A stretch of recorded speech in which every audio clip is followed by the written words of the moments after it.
Salut les amis, salut et bienvenue. Bienvenue dans ma pièce, dans mon grenier, dans mon donjon, dans mon sanctuaire. Je pense que ce serait plutôt un refuge même, un refuge personnel dans lequel j'ai, on va dire un petit peu, dans lequel j'ai mis tout mon univers geek. Alors je vais pas vous le faire dans la totale, hein, dans l'intégralité, mais ici, vous allez pouvoir trouver au sein de cet antre, de ce refuge, plusieurs jeux vidéo qui sont de différentes générations, plusieurs comics et bandes dessinées qui sont liées à l'univers geek, hein, je dirais en règle générale, des jeux de rôle et de la littérature de science-fiction, fantasy, etc., ainsi que des jeux de plateau. Et en fait, dans mon antre, il y a peu de temps, je me suis tapé un petit délire qui était de retrouver en fait, euh, on va dire, différents éléments de ma jeunesse rôlistique, je mets ça entre guillemets. Pourquoi la jeunesse? Vous voyez mes doigts? Pourquoi cette jeunesse rôlistique? En fait, j'ai entreposé, j'ai retrouvé plutôt des éléments, ça va être des scénarios, ça va être des feuilles de personnages liées à mes anciennes aventures que j'ai gardées, conservées, depuis que je fais du jeu de rôle. Alors, j'ai commencé très tôt à faire du jeu de rôle. Ça a commencé, je dirais, fin des années 80, début des années 90, au collège, hein, vraiment au collège. Je ne compte pas les livres dont vous êtes le héros, dont j'en ai énormément dans mon refuge. Je ne vais pas vous parler de ça, mais c'est vrai que j'ai comment dire, commencé assez tôt et et donc j'ai retrouvé, on va dire, cette espèce de grimoire, je ne sais pas comment on va appeler ça. En fait, c'est un classeur dans lequel j'ai tout répertorié, rangé, et je vais vous le faire découvrir, hein, on va le redécouvrir ensemble, et je vais replonger un peu dans ma nostalgie et vous évoquer tout ce que c'est, tout ce que j'ai retrouvé et regroupé. Alors, vous êtes prêts? C'est parti, ouvrons ce grimoire. Voilà. Oh, scénario de l'appel de Cthulhu. Tournoi Galilée 1993. Buvez car ceci est mon sang. Alors 1993, tournoi Galilée. Pourquoi tournoi Galilée? Parce que en fait, le club de jeux de rôle que j'avais, le premier club, vrai club de jeux de rôle dans lequel j'ai figuré, enfin, j'ai participé, c'est le club du lycée Galilée de Comble-la-Ville. Voilà, dans le 77. C'est là où j'ai vraiment commencé à jouer aux jeux de rôle avec des amis de vrais passionnés dans le cadre d'un club structuré. Nous avions un événementiel vers la fin d'année à peu près, ou plutôt au mois de mai, dans ces eaux-là. Et cet événementiel était en fait un tournoi de jeux de rôle. Alors on va me dire, c'est quoi un tournoi de jeux de rôle? Comment on peut faire un tournoi de jeux de rôle? C'est même l'idée rien que d'y penser, je trouve que c'est d'une absurdité incroyable. Mais bon, on voulait, je pense, marquer le coup en faisant quelque chose d'assez exceptionnel. En réalité, ce serait plus autour de la convention de jeu de rôle qui conviendrait peut-être un peu mieux. Alors le principe, c'était quoi? C'est que on avait dans une grande salle, délimité par plusieurs paravents. Alors c'était le hall, je me souviens, c'était le hall du lycée. On avait délimité par de grands paravents qu'on peut retrouver dans les cantines, etc. Où, vous savez, ces grands paravents où on peut placarder, comme vous trouvez au CDI, etc., où on peut placarder des affiches et tout le bordel. Et en fait, on avait fait, avec ces paravents, on a réussi à disposer 4 tables, hein, qui regroupaient à peu près entre 4 et 5 joueurs, dont un maître de jeu. Et ces joueurs compétiteurs, que ce soit les maîtres de jeu ou les joueurs, avaient premièrement pour le maître de jeu, scénario imposé. Donc quelqu'un au sein de l'association qui avait écrit un scénario et le maître de jeu arrivait, prenait possession du scénario le jour même, donc au matin, il avait le scénario pour commencer dans l'après-midi. Je crois que c'était une connerie comme ça. Et à partir du moment qu'il avait le scénario, il avait aussi les PJ. Les joueurs, eux, arrivaient à une table, il y avait donc différents scénarios sur différents jeux de rôle, alors c'était Warhammer, Cthulhu, etc. Et ils avaient tous des prêts tirés, bien sûr, et une fois qu'ils se posaient, paf, ils se mettaient à une table, et bah voilà, ils tombaient là-dessus. Et donc, ce tournoi de Galilée 1993, j'ai gardé le scénario dans lequel j'ai joué en tant que PJ. Je me souviens même plus je me souviens ni plus du scénario, plus du tout. Je l'ai lu récemment et je ne me souviens pas du personnage que j'ai joué. Je me demande même si réellement j'ai joué à ce scénario. Je crois que j'ai pas joué à Cthulhu ce jour-là. J'ai dû jouer à autre chose, mais en tout cas, j'ai gardé le scénario parce que, comme souvenir, et je l'ai gardé depuis 1993. On est en 2023. Ça fait 30 ans que je l'ai. Bref, alors, c'est un scénario assez classique, hein. Je l'ai lu, on est dans une histoire de manoir, de vieille famille, de village un peu abandonné, etc. Euh, Ça ressemble plus à un scénario de Chill que de Cthulhu, je trouve. Mais bon, c'est passable. Je trouve que la présence du mythe, elle est plutôt même très quelconque. Donc on avait le scénario qui tenait là-dessus. On avait les PNJ qui étaient présentés comme ça, hein. Et après, on avait quelques plans, des lieux, une aide de jeu, hein, autour des wagons, chemins de fer, etc. Ce qui pouvait être assez pratique. Et les PJ qui étaient là. Alors j'ai tous les PJ à l'intérieur en une seule, hein. Je les ai pas tous, j'ai tout regroupé. Sous le signe du serpent, scénario pour l'appel de Cthulhu. Alors c'est un autre événement qui a été fait aussi au sein de ce club. Pareil, on est sur le même format, hein. On a un scénario. Imaginez, vous deviez lire tout ça le matin avant d'attaquer la partie, hein. Donc en gros, c'est une lecture et hop, t'étais dans le bain. Avec les impadices et les persos étaient dedans aussi, hein. Les PJ, normalement, ils sont à l'intérieur. Mais bref.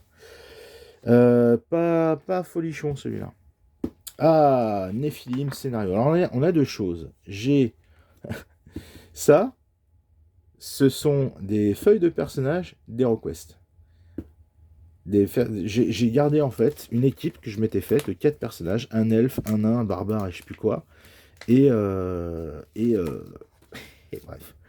Scénario Nephilim. Alors ça déjà, Nephilim, c'est déjà un autre niveau. Je sais pas quelle année. Je crois qu'on est pareil.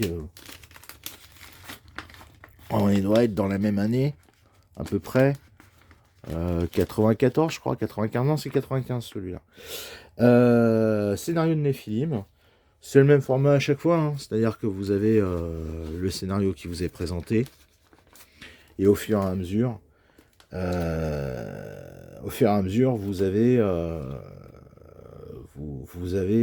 comment dire, alors celui-là, il est un peu fait bizarrement parce qu'il présente le contexte. Après, il y a le scénar de manière séquencée. Et ensuite, vous avez les personnages qui vous sont présentés. Vraiment très spécial, hein. Celui-là, vraiment très spécial. Ça y est, je me souviens du scénario de Cthulhu. En fait, celui-là, il était très porté, il était plus porté sur le mythe qu'il n'y paraît, mais de manière un peu foireuse. J'ai même trouvé le scénario très passable. Alors que celui-ci, le Nephilim, alors sous le signe du serpent, celui-là, il fait très classique, avec notamment une notion, je précise, notion du mythe, hein, autour de Hygge, mais il n'est pas folichon non plus. Par contre, il est mieux écrit. Et ce scénario de Nephilim était pas mal. Je l'ai trouvé un petit peu supérieur aux autres, sachant que il est, comment dirais-je, et je trouve qu'il fait pas du tout Nephilim. C'est-à-dire que c'est un scénario qui avait été écrit pour les années 90, mais il aurait très bien pu se passer en 1800 et quelques, ça passerait très très bien. D'ailleurs, j'aurais préféré le mettre dans ce contexte-là. Le fils de la brute, voilà, ça, c'est le premier scénario que j'ai joué en tant que joueur dans une de ces conventions du lycée de Galilée. C'est un scénario pour Warhammer, le fils de la brute. Et on est dans un scénario qui est Medfan enquête, on ne peut plus basique. Mais efficace pour une convention, parce que franchement, une partie, malgré tout le blabla qu'il y a, ça va pas excéder les 2 heures. Malgré tout le matériel, c'est très rapide. Et je me souviens, le personnage que je jouais, ça c'est les PNJ, Vous avez vu les illustrations archaïques des personnages. Voilà. Et ça, c'est les feuilles de perso. Alors, il y avait les plans, bien sûr. Et ce qui est pas mal, je les ai gardés parce que ça peut toujours être utile, ça arrive de rien. Et ça, c'est les feuilles de personnages. Et je me souviens toujours de mon personnage. C'était un nain. Ah, je les ai pas tous mis ensemble. J'aurais dû. C'était un nain et j'aurais dû. Là, j'ai niqué de la feuille pour rien. On va tous les mettre ensemble. C'était un nain borgne, je crois, ou balafré. Non, c'est balafré. Ouais. Non, Mordine le balafré. Voilà, un nain dans Warhammer. Premier personnage de Warhammer, un nain. Et que dire de ce jeu, en dehors du fait que, bah, sans plus. C'est sympa sans plus. J'en ai fait pourtant pas mal les parties de Warhammer, mais c'était pas le jeu qui m'avait le plus marqué. Moi, j'étais plus attiré par Maléfice, par Cthulhu, c'est surtout Maléfice qui était vraiment, vraiment très très bien. Et ensuite, là, on vient à une époque, on va dire, un peu plus récente. On a l'appel de Cthulhu. Alors là, on a une traversée du temps, parce qu'on va passer de la fin des années 90, enfin le milieu des années 90, jusque en 2009-2010 à peu près. C'est une fois que ma boutique était fermée, j'ai pu intégrer un club de jeux de rôle sur Melun et rencontrer des rôlistes. Et à partir de là, j'ai fait plusieurs types de parties de différents jeux et j'ai pu me relâcher. Vous allez dire, t'as quand même eu un putain de trou de 1995-96 jusqu'à 2010. Mais comment ça se fait que pendant 15 ans, t'as quasiment pas pu jouer, quoi? Bah, en fait, c'est très simple. Il s'avère que j'étais plus passionné par d'autres choses. Le club de jeux de rôle dans lequel j'étais avait fermé, puisque le lycée avait décidé de fermer tout ce qui était club pas lié à des activités scolaires. Donc il fallait que ce soit du cursus scolaire ou pas. Donc hop, on a dû fermer. Et tout le reste à côté, bah, démerde-toi, Voltaire. Démerde-toi. Et pendant des années, j'ai eu du mal à trouver des rôlistes parce que, j'étais musicien, je faisais de la guitare, etc.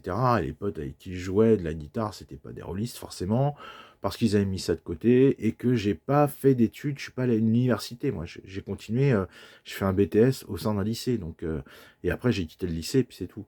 Et, euh, et donc j'ai pas eu l'occasion de tomber sur du rôliste, et quand j'ai commencé la vie active, pareil, les rôlistes c'était compliqué. Faut pas oublier que dans les années 90, il y a une grosse diabolisation de ceux qui faisaient des jeux de rôle. Donc, et j'en ai été victime. Et c'est pour ça que pendant 15 ans, j'ai quasiment pas pu faire de jeux. Et pourtant, j'avais des bombes atomiques. J'avais des jeux comme Hurlement, comme Chimère, comme... enfin voilà, quoi. Je crois que c'est Hurlement que j'ai le plus gardé. J'ai tout revendu d'ailleurs, parce que je n'arrivais pas, j'ai jamais réussi à faire une table d'Hurlement. C'est tellement spécifique, historique, et faut être pris par le virus du Hurlement. Et je ne connais personne qui aime l'onirisme qu'il y a autour de cet univers. Et c'est vraiment dommage. Hurlement est vraiment un, comment dire, c'est un jeu de rôle qui est unique en soi, dans le sens où il est lié à l'écriture et à l'onirisme qui va être dans la découverte de l'univers, qui est très simple, puisque c'est plus ou moins du véridique, enfin, du réel, puisque ça a vraiment existé. L'époque médiévale, on ne l'invente pas, c'est pas du médiéval fantastique dans le sens où on va créer un univers avec des dragons et des elfes. Non, là on est dans de l'historique. Donc c'est avec une notion fantastique qui est très différente de ce que vous avez l'habitude de voir dans les jeux de rôle. Bref, passons. L'appel de Cthulhu.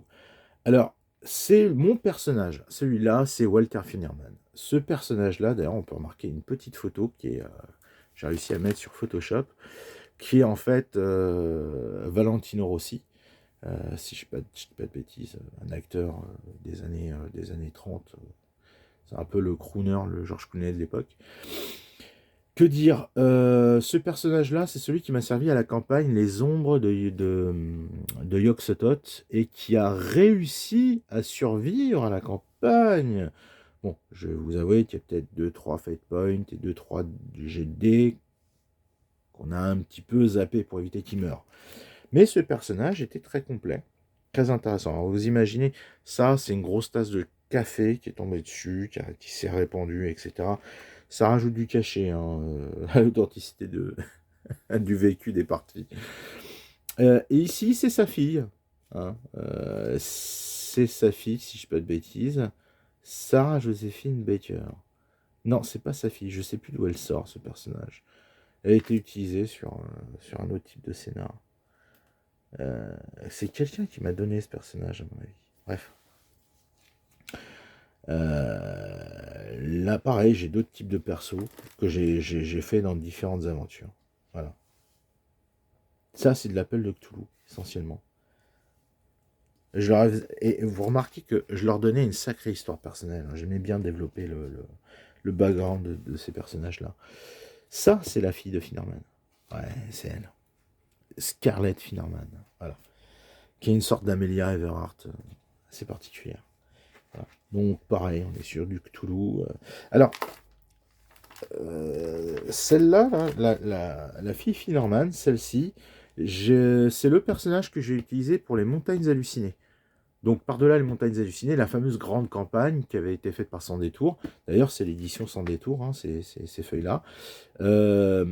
C'est ce personnage que j'avais utilisé. La campagne, on est arrivé jusque... on a posé le pied sur la banquise, et c'est tout. On n'a pas été au-delà. Donc, autant vous dire qu'on n'a pas vraiment visité énormément. Le problème, c'est que le MJ était pas gégène, c'est un peu une tête de con. C'est dommage, parce qu'il avait un bon jeu, il masterisait plutôt pas mal, mais d'un point de vue comportement social avec les gens, c'était vraiment un connard. Donc, pas de regret de ne pas avoir continué avec ça. Ouais, c'est le problème du jeu de rôle. Enfin, c'est le problème, mais c'est aussi ce qui en fait son charme. Le jeu de rôle est un jeu social. Donc c'est un jeu qui doit se faire avec des groupes d'individus qui se connaissent plus ou moins bien, ou qui s'apprécient. Si dans le lot, vous en avez un qui est un gros con, il peut vous pourrir une table ou une partie. J'en ai fait les frais il n'y en a pas si longtemps que ça, pour une partie de Cthulhu, encore une fois, avec mon ami Seb qui était master, où il y a un des joueurs qui s'est amusé, on était dans une espèce de salle voûtée, etc., poursuivi par une espèce de gros monstre. En fait, il fallait jouer à cache-cache avec le monstre pour réussir à trouver quel était le point faible qui pouvait le tuer.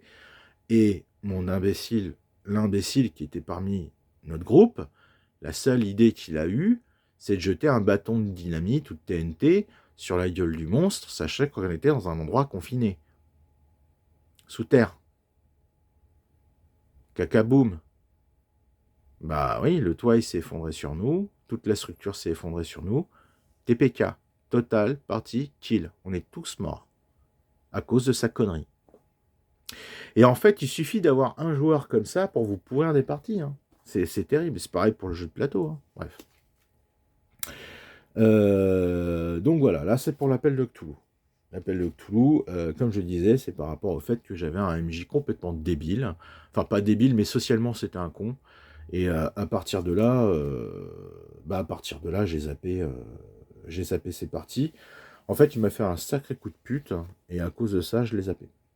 Bref, passons. Je raconterai ça peut-être un peu plus tard ou une autre fois. C'est pas le plus intéressant. Donc on continue. Qu'est-ce que j'ai? Ah, alors toujours du Cthulhu, toujours du Cthulhu. Et là, ça, L5R. Le livre des 5 anneaux. L5R est un univers médiéval fantastique sino-japonais, donc complètement asiatique, dans un univers complètement différent. Il n'y a rien d'historique ou quoi que ce soit. On est clairement dans un Game of Thrones. Je ne plaisante pas. C'est Game of Thrones version, je vais pas dire japanime parce que c'est pas vrai, mais version asiatique, japonaise, chinoise. Cet univers qui est un empire, vous êtes dans un empire qui est protégé par un mur, une muraille, et au-delà du mur, il y a l'outre-monde, en fait. C'est là où il y a des oni, des démons, des créatures bizarres, etc., qui vivent et qui essayent de venir sur notre, on va dire, le monde existant. Et pareil, il y a on va dire, un clan qui s'appelle le clan des crabes, dont fait partie ce personnage, qui protège, en fait, l'Empire de ces menaces. Alors, Ça, c'est du Game of Thrones. Mais à l'intérieur de l'Empire, vous avez différents clans qui se font la yéyère, etc., pour être bien placés par rapport à l'empereur. Et en fait, donc le crabe, ça fait penser au corbeau dans Game of Thrones, le mur, la muraille, l'outre-monde, le monde avec les hommes en blanc, enfin bref, les marcheurs blancs, enfin voilà, on est vraiment dans le même kink.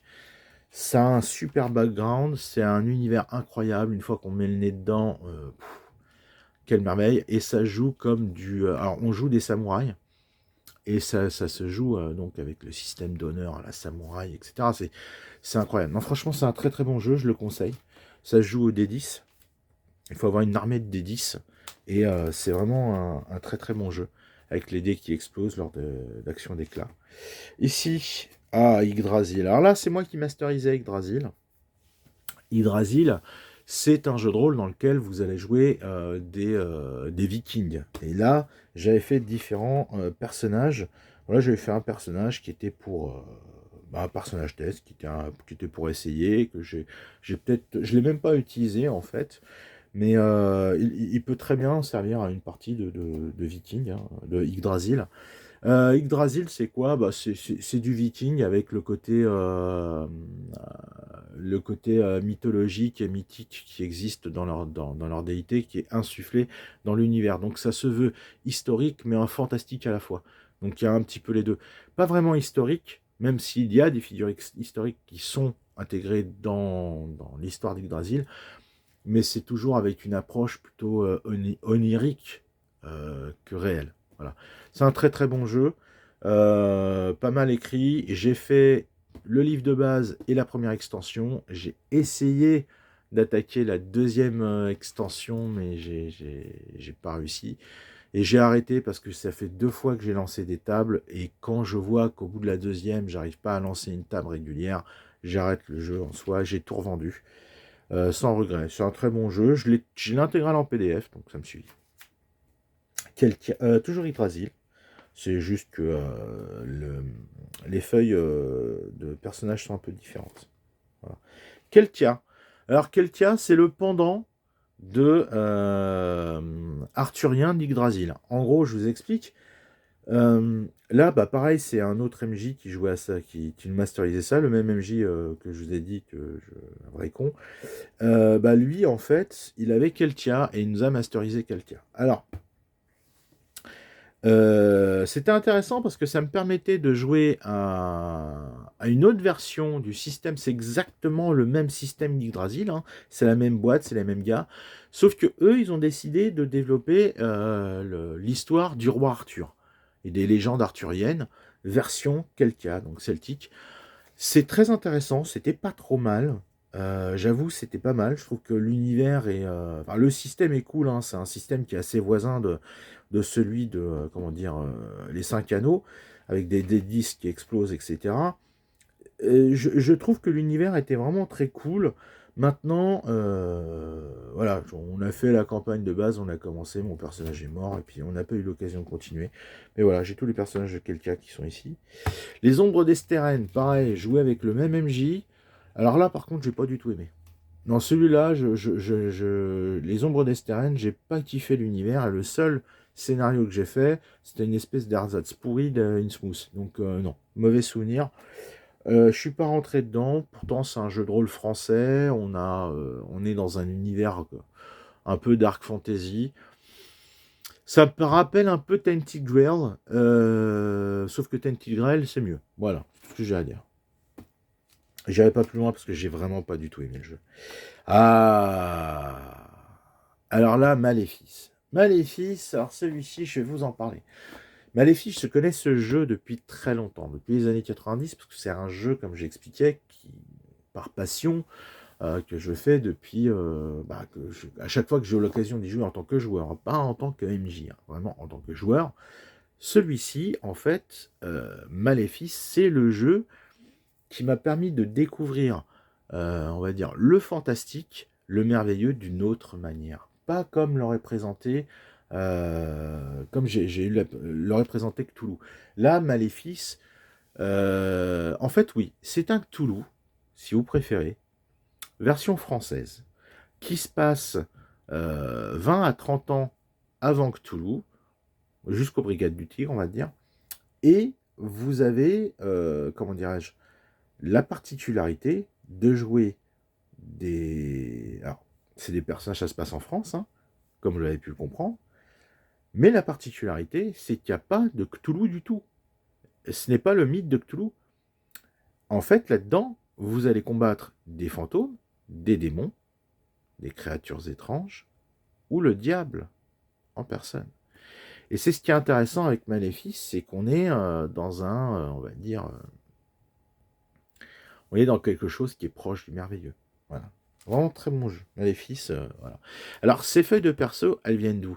Ces feuilles de perso, elles viennent en fait d'une convention qui a lieu à Provins, qui s'appelait le Carrousel des Maléfices, qui en fait faisait la promotion de Maléfice, comment dire, le jeu vidéo, quoi. Enfin le jeu de rôle, enfin voilà, que le jeu de rôle, quoi, en fait. On ne jouait qu'à ça. Alors qu'il y avait 5 ou 6 tables qui étaient remplies, hein. Il y avait au moins 4-5 joueurs à chaque fois qui ne jouaient qu'à Maléfice. Franchement, très très bon souvenir. Dans un week-end, j'avais fait une partie le samedi, ça faisait du samedi après-midi jusqu'au samedi soir. On a fini à 1h ou 2h du mat, on n'est pas arrivé au bout de l'histoire. Et le lendemain, sur une deuxième partie complètement différente, ce qui explique pourquoi j'ai différents personnages. Et j'ai beaucoup apprécié. J'ai même rencontré des Belges et tout. Il y avait des gens qui venaient d'un peu partout. C'était vraiment génial. The One Ring. Alors, c'est un autre club. Après la dissolution du club de Melun, j'ai pu rencontrer d'autres joueurs qui étaient plus sur Bondoufle. Et ces joueurs-là, bah, avec eux, j'ai pu découvrir d'autres petits jeux. Donc, The One Ring avec eux. Donc, l'anneau unique. C'est pas mal, c'est pas mauvais. C'est pas folichon, mais c'est pas mauvais. Symbaroum, qui est de la dark fantasy. Voilà. Alors, je vais revenir vite fait sur The One Ring. J'ai connu JRTM à une époque, et c'était très différent. Vraiment très différent de JRTM. C'est plus accessible. Et c'est vraiment pour ceux qui aiment Le Seigneur des Anneaux. Rien à voir avec Le Seigneur des Anneaux, le jeu de rôle tiré du film. Hein. Des films. Qui est assez laid en soi. Bref. Revenons. Donc, Symbaroum, on est dans une sorte de dark fantasy. C'est nordique. C'est de la dark fantasy avec un univers très très intéressant. Je conseillerais celui-là. C'est une sorcière que j'ai jouée, que j'ai faite. J'ai fait une campagne avec elle, qui était assez sympathique. J'ai fait plusieurs scénarios. J'ai recommencé le début de cette campagne avec Seb, mon pote Seb, qui est NJ, qui a essayé de lancer Symbaroum, mais comme d'habitude, il faut toujours qu'il y ait un con au sein de l'équipe qui fasse n'importe quoi, qui fasse de l'anti-jeu, enfin voilà.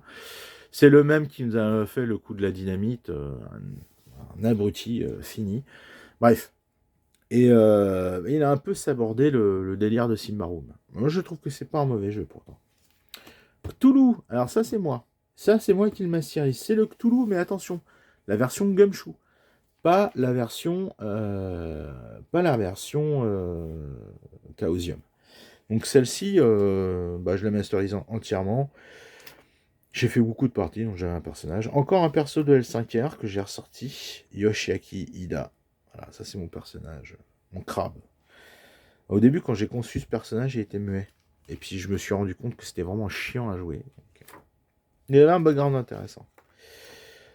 On revient sur de l'Yggdrasil. Fear Itself, qui est le même genre de jeu que Cthulhu Gumshoe, c'est le même système de règles que Cthulhu Gumshoe, sauf que cette fois-ci, vous allez jouer vraiment comme dans des films d'horreur, des situations liées à des films d'horreur, etc. Alors, la grosse différence entre le Cthulhu de Chaosium et le Cthulhu Gumshoe, c'est que celui de Chaosium ne gère pas la folie de la même façon que celui de Gumshoe. Et c'est ça qui est intéressant, c'est qu'il y a vraiment une différence entre la stabilité mentale et l'équilibre, enfin entre l'équilibre mental et la santé mentale. En gros, entre le fait de pouvoir supporter des chocs sans perdre l'esprit et celui d'avoir son esprit et son comportement qui se fait ronger au fur et à mesure de l'aventure. Vraiment très intéressant. Et Terre de Légende, qui est le personnage que... Alors, Terre de Légende, c'est le premier jeu de rôle que j'ai réellement fait. qui est présenté dans des livres comme dont vous êtes le héros, donc d'époque. Et celui-ci, j'ai quand même réussi à l'avoir dans son intégralité. C'est des fiches de personnages faites que j'ai trouvées sur le net, que j'ai imprimées. Et avec Thibaut, on a deux personnages, et on a commencé à développer la campagne autour de ces deux personnages-là. Alors, il joue les deux personnages en même temps, un peu à l'HeroQuest, je vais pas vous le mentir, mais bon, voilà. Et vous voyez, il me reste tout ça à remplir et à rajouter en feuille de personnage. Voilà. Ou en scénario, bien sûr. Voilà. J'espère que ça vous a plu. Je referme mon livre et puis peut-être que un jour je vous présenterai d'autres choses plus intéressantes. J'ai, comme je vous ai dit, une grande collection de comics, voilà. Donc ou de BD ou de jeux vidéo ou de littérature. Il peut y avoir tout n'importe quoi. Donc voilà, tout peut arriver. Je ne sais pas ce que je peux vous présenter, mais en tout cas, je le ferai toujours avec nostalgie et passion.